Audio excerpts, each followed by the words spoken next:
My name is Chayton, and I grew up on the Pine Ridge Reservation, nestled in the heart of the vast, unforgiving landscape of South Dakota. I am Lakota, and my ancestors' stories, whispered around crackling fires under the vast night sky, were a constant presence in my life. Tales of spirits, of tricksters, of ancient power. They were as familiar to me as the wind sweeping across the plains. But nothing in those stories, nothing in my upbringing, could have prepared me for the horrors I uncovered beneath the seemingly serene surface of the reservation. My family were respected members of the community, keepers of tradition, descendants of warriors and healers. My life, until my early 20s, was ordinary, even idyllic. The land held a sacred power for me, the vast expanse of the plains a source of strength and solace. But beneath that familiar beauty, something dark was stirring, something sinister that had remained hidden for generations. It began with a series of strange occurrences: livestock mutilations, unexplained disappearances, whispers of unsettling rituals taking place far from prying eyes. The elders, normally open and welcoming, became tight-lipped, their eyes avoiding mine, their faces etched with a fear that ran deeper than any I had ever witnessed. The vibrant community I had always known became shrouded in an unusual and uncomfortable silence. My curiosity, fueled by a deep-seated unease, led me to investigate. I started discreetly questioning members of the community, following rumors and whispers, searching for an explanation for the growing sense of dread that permeated the reservation. My family, initially protective, eventually shared ancient legends, tales of a dark power hidden deep within the sacred lands, a power that had been suppressed for centuries. My quest for answers took me to a place known only in whispered conversations among the elders, a remote area far from the usual communal gatherings. This place, known only as the Whispering Pines, held a reputation for being the gateway to something ancient, powerful, and deeply terrifying. The elders feared its power, a fear that went beyond mere superstition. It held a chilling significance that defied simple explanations. This area was off limits to outsiders, a place where even the bravest warriors hesitated to tread. The whispers carried a chilling reality. I felt the weight of ancestral responsibility, a responsibility I hadn't asked for but couldn't ignore. The whispers urged me to seek the truth, even if it meant facing unspeakable horror. The Pine Ridge Reservation is a land of stark beauty and harsh realities.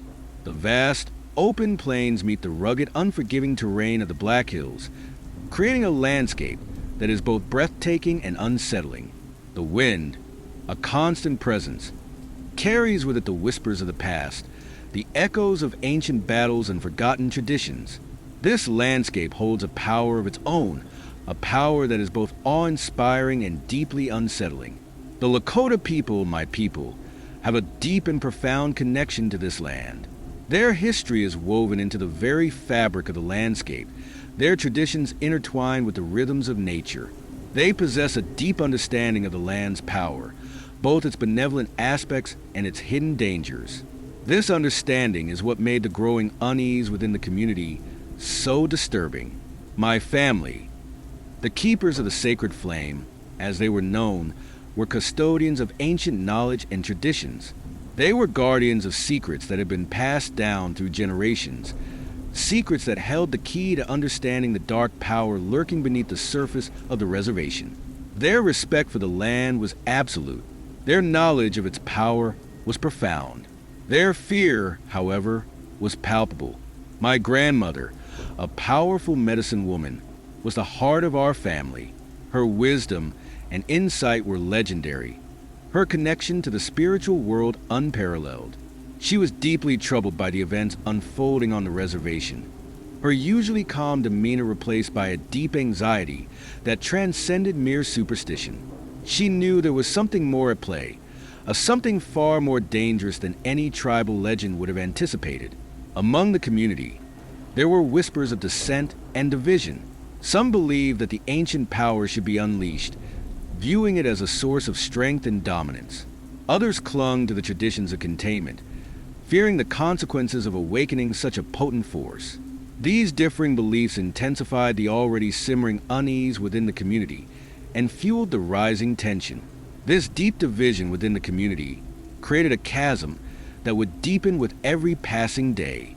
My investigation took me deeper into the heart of the reservation, into areas usually off limits to outsiders, places where ancient power lingered.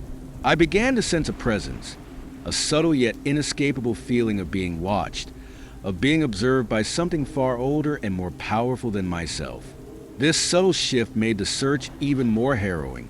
My journey into the heart of the Whispering Pines was a descent into the unknown. The deeper I ventured, the more oppressive the atmosphere became. The wind howled with a mournful intensity. The trees seemed to lean in, their branches like skeletal fingers reaching out to grasp me. The very air vibrated with an ancient power, a palpable sense of something malevolent lurking just beyond the veil of reality. I found ancient ruins, remnants of a civilization that predated even the Lakota, a civilization that possessed a terrifying understanding of power, a civilization that had harnessed the Earth's energy in ways that defied human comprehension. The ruins were a chilling testament to their power, their knowledge, and their ultimate downfall. The symbols carved into the ruins were similar to those found in my grandmother's ancient texts, symbols that hinted at a ritual, a ceremony designed to unleash a force so powerful, so destructive, that it could obliterate the world. The symbols whispered of an ancient ritual, a ritual designed to awaken a power so destructive that it could alter the course of history. I discovered a hidden cave, its entrance concealed by a natural rock formation. Inside, the air was cold, heavy, and charged with an unsettling energy. The walls were covered in intricate carvings, depicting scenes of unimaginable horror, scenes that hinted at the nature of the ancient power and the terrifying consequences of unleashing it. The cave pulsed with a deep, unsettling energy. I found evidence of recent activity, freshly disturbed earth, broken branches, and the lingering scent of something alien. It wasn't just an animal. It was something else, something ancient and powerful. The cave was more than just ruins. It was a gateway, and it had been opened. My grandmother's warnings echoed in my mind, her ancient wisdom a beacon in the encroaching darkness. The whispers she spoke of weren't mere folklore. They were a dire warning, a prophecy that was now unfolding before my eyes. The ancient power was awakening. The conflict wasn't just with the ancient power itself. It was also with those within the Lakota community who sought to harness it, who believed it held the key to restoring their people's former glory. These individuals, blinded by ambition and driven by a desperate desire for power, were willing to unleash a force that could destroy everything they held dear. The stakes were impossibly high. The deeper I delved into the mystery surrounding the Whispering Pines, the more complex the situation became. The initial rumors of livestock mutilations and disappearances were only the tip of the iceberg. I uncovered a web of deceit, betrayal, and long-held secrets that had been carefully guarded for generations. The conflict wasn't just between humanity and the ancient power. It was also within the Lakota community itself. A significant subplot emerged involving a faction within the tribe who believed the ancient power was a source of strength and should be harnessed for the benefit of their people. They were led by a charismatic but ruthless individual named Takesha, a descendant of a powerful warrior lineage. Takesha viewed the ancient power as a means to restore the Lakota to their former glory, to reclaim their ancestral lands, and to assert their dominance over their enemies. Takesha, however, was blinded by ambition. Takesha's followers were a mixture of the desperate and the disillusioned, those who felt marginalized and overlooked by the tribal leadership.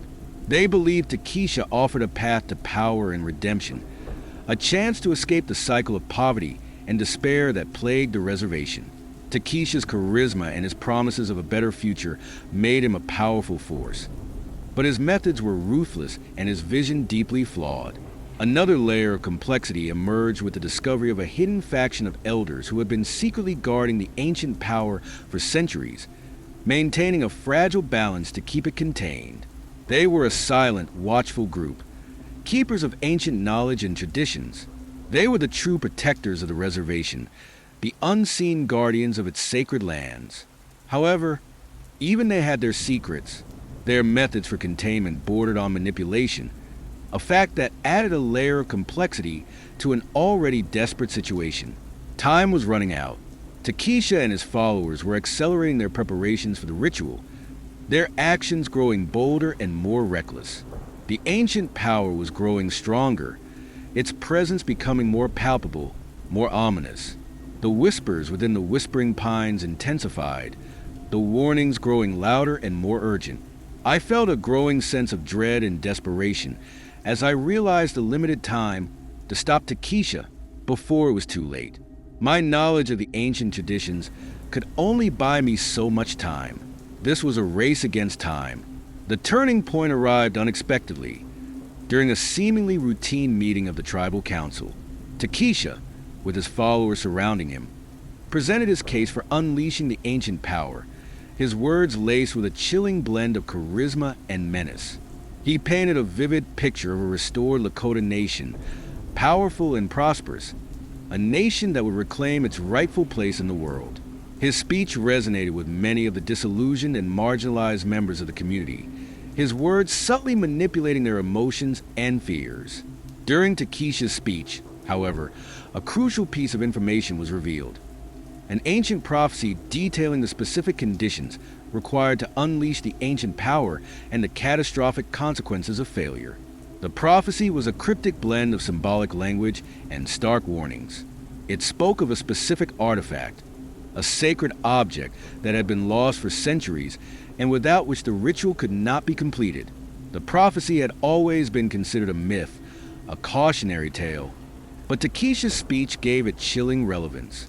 It was revealed that the artifact was hidden somewhere within the Whispering Pines, making the location even more significant and dangerous. The council was thrown into chaos. The elders, who had long guarded the secret of the ancient power, were torn between their duty to protect their people and the fear of revealing the true depth of the threat. The rift between those who sought to control the power and those who sought to contain it widened significantly, with the discovery of the prophecy pushing them further towards confrontation. I seized this opportunity to expose Takesha's true intentions and the danger his plans represented. I shared my findings and presented the prophecy's complete interpretation, detailing the catastrophic consequences of unleashing the ancient power. My presentation caused a shift in the council's dynamics. My revelation sparked a fierce debate within the council, a clash between tradition and ambition, between the desire for power and the need for preservation. Takesha's charisma began to falter as his followers started to question his motives and the potential consequences of his actions. The council, however, remained deeply divided, with some still supporting Takesha, convinced of his righteousness. The turning point wasn't simply the revelation of the prophecy. It was the unraveling of Takesha's carefully constructed narrative, the exposure of his true intentions, and the subsequent division within the Lakota community. The fight to control the ancient power had now become a conflict that threatened to tear the tribe apart. The battle had moved from the Whispering Pines to the very heart of the Lakota community. The revelation of the prophecy and my exposure to Takesha's true intentions shattered the uneasy peace that had settled over the Pine Ridge Reservation.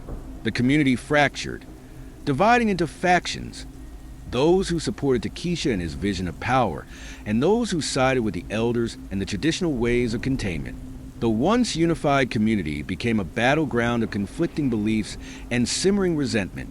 Takesha, his carefully constructed image of leadership crumbling, reacted with fury.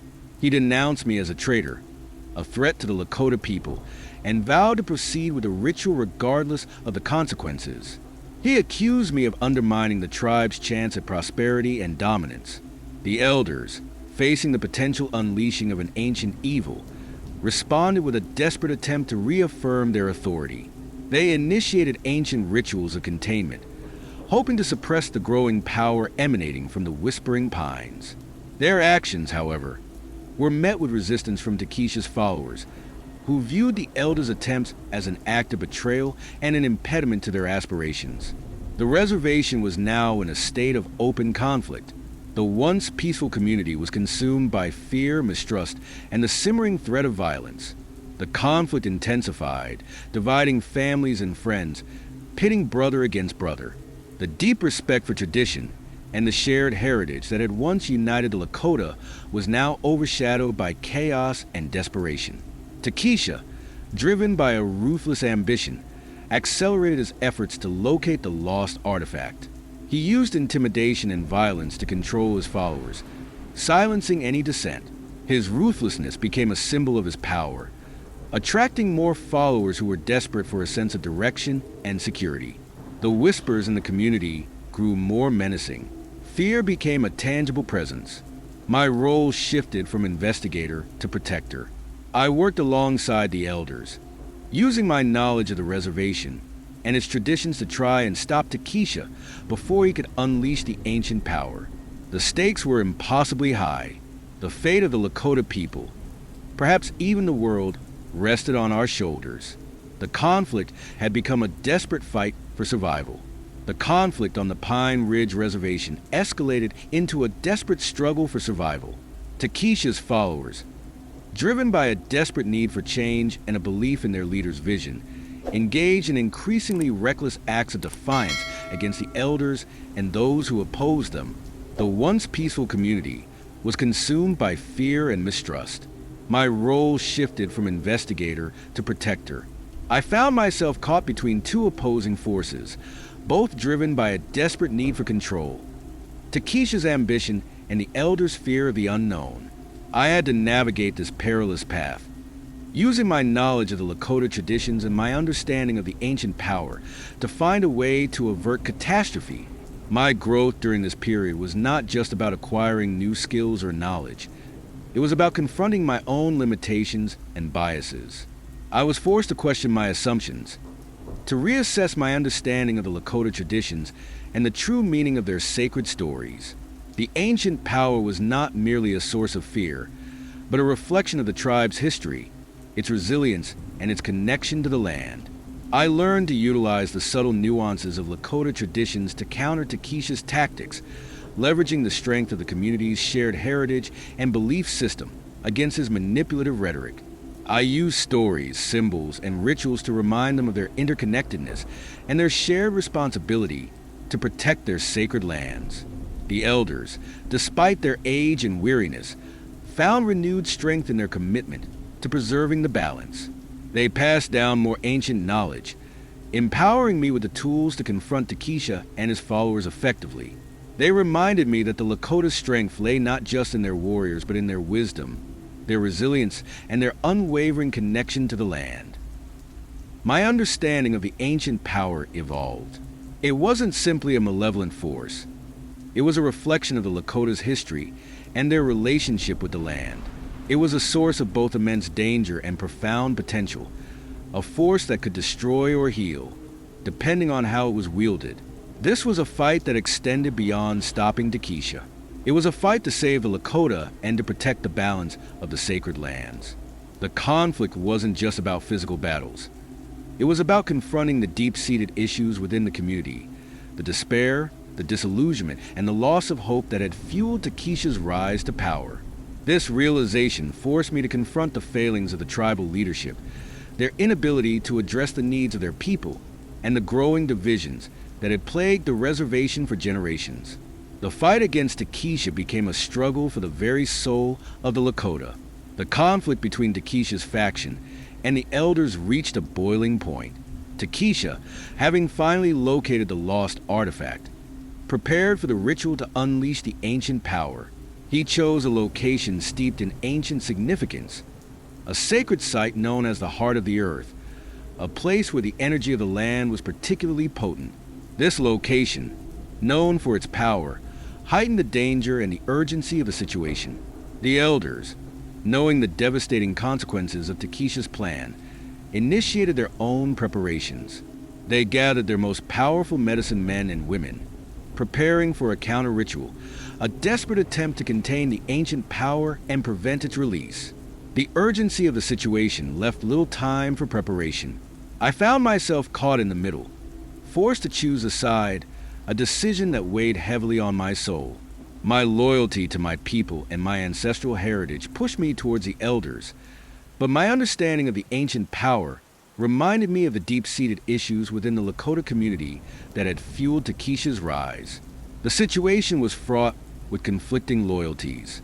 In the days leading up to the climax, I focused on strengthening the resolve of those who opposed Takesha, working to bolster their courage and reminding them of their shared heritage and their responsibility to protect their sacred lands. I utilized the ancient stories and traditions to instill in them a sense of unity and purpose. My goal was to unite those opposing Takesha and to prevent further bloodshed. The preparation wasn't merely physical, it was spiritual. The elders led ceremonies designed to strengthen the connection between the Lakota and the land, to draw upon the Earth's inherent power as a bulwark against Takesha's dark ritual. The ceremonies served as a reminder of the tribe's deep connection with the sacred lands and its ancestors.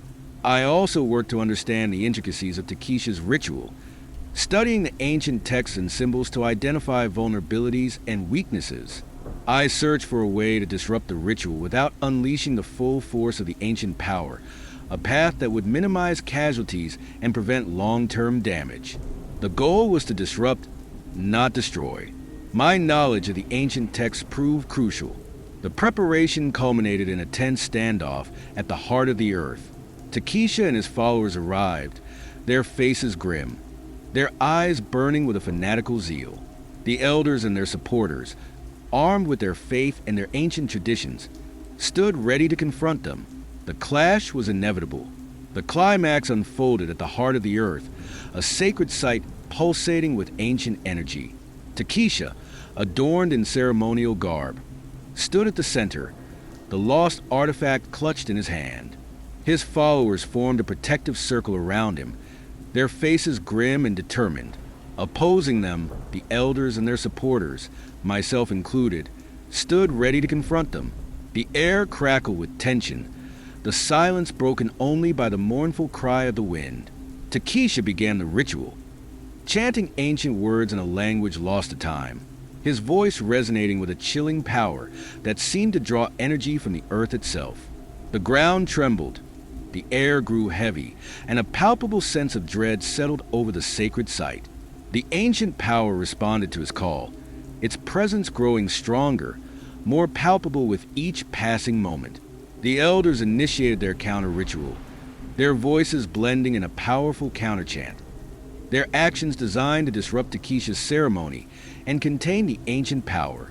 The clash of energies created a chaotic storm of spiritual force, a battle between opposing forces that threatened to tear the very fabric of reality. I seized the opportunity, using my knowledge of the ritual to exploit a weakness in Takesha's ceremony. With a desperate move, I disrupted the flow of energy, causing a ripple effect that threw Takesha's chant off balance. The disruption was subtle, but it was enough to weaken the ancient power's influence. Takesha, realizing the disruption, reacted with fury, unleashing his full force against the elders. The ensuing battle was a chaotic clash of opposing energies, a struggle between tradition and ambition, between hope and despair. The conflict was not just physical. It was spiritual, a clash of wills that threatened to consume everyone involved. In a desperate attempt to stop Takesha, I utilized a forgotten Lakota ritual, a ritual designed to redirect the ancient power, turning its destructive force against itself. It was a risky gamble, one that could backfire catastrophically, but it was our only chance. This required a profound understanding of the ancient power, a deep connection to the land, and an unshakable belief in the Lakota traditions. The ritual worked. The ancient power, disrupted and redirected, turned against Takesha and his followers, consuming them in a wave of energy that left the site in ruins. The power dissipated harmlessly into the earth. Takesha and his followers were gone, their ambition consumed by the very force they sought to control. The conflict was over, but the consequences would remain. The aftermath of the climax at the heart of the earth was a scene of devastation and profound silence. The sacred site lay in ruins, a testament to the raw power unleashed during the clash of opposing forces. The land itself seemed scarred, bearing witness to the struggle between tradition and ambition, between hope and despair. The air hung heavy with the lingering scent of ozone and the residue of ancient energy. Takesha and his followers had vanished, consumed by the very power they sought to control. Their ambition had ultimately led to their destruction. Their reckless pursuit of power served as a stark reminder of the dangers of tampering with forces beyond human comprehension. The elders, though exhausted and wounded, had emerged victorious. Their unwavering commitment to preserving the balance, their deep understanding of the ancient traditions, had ultimately saved the Lakota community from a catastrophic fate. Their wisdom and experience had been crucial in preventing total annihilation. Alara, however, was not present. She had disappeared before the ritual, leaving behind only a cryptic message, a warning, a prophecy, or perhaps a farewell. Her disappearance added another layer of mystery and uncertainty to an already complex situation. This added a lingering question to the conclusion. The reservation began the long process of healing and reconciliation. The divisions caused by Takesha's ambition needed to be mended. The deep wounds of mistrust and resentment needed to be addressed. The community, though scarred, would find its way towards a path to healing and unity, guided by the wisdom of the elders and the lessons learned from the harrowing events. My own experience transformed me profoundly. I gained a deeper understanding of the Lakota traditions, the sacredness of the land, and the immense power of hope and resilience. I learned that true strength did not lie in wielding power, but in protecting the delicate balance of nature, respecting its ancient mysteries, and preserving the traditions that connected the Lakota to their ancestral heritage. My understanding of the world and my place within it had been irrevocably altered. The consequences of unchecked ambition were clear. The surprising conclusion was not simply the defeat of Takesha and his followers, but the enduring strength of the Lakota community, its capacity for healing, and its unwavering connection to the sacred land. The ancient power remained contained, its threat neutralized, but its presence remained a constant reminder of the delicate balance between humanity and the forces that lie beyond our comprehension. Years later, the Pine Ridge Reservation bears the scars of the conflict, but a sense of peace has settled over the land. The Whispering Pines remain a place of reverence and caution, a reminder of the ancient power that once threatened to consume them. Alara's disappearance remains a mystery, a haunting echo of the events that transpired. I continue to serve my people, upholding the traditions and guarding the secrets of the land, forever changed by the harrowing events that tested the very soul of the Lakota. The lingering mystery ensures the story continues to resonate. This is my story, a tale of ancient power, tribal conflict, and the fight to protect a sacred heritage. What are your thoughts on the surprising ending? What do you think happened to Alara? Share your theories in the comments below. And don't forget to subscribe for more true stories of mystery and the supernatural. Click the link below to watch my next video, where I'll delve deeper into the lost prophecies of the Lakota. It's a story you won't want to miss. Click now to subscribe and join the conversation.